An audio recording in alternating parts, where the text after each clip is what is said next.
ঝিঙা গাছে এই মুহূর্তে দ্বিতীয় চাপান হিসাবে গুরুত্বপূর্ণ কিছু খাদ্য উপাদান দেওয়া হয়েছে জমিতে। এই যে দেখতে পাচ্ছেন।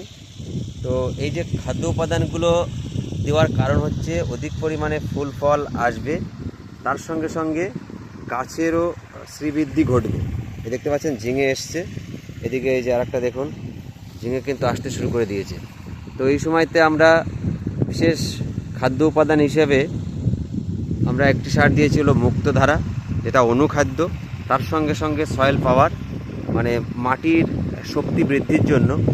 এছাড়াও আরও বিশেষ বিশেষ খাদ্য উপাদান রয়েছে।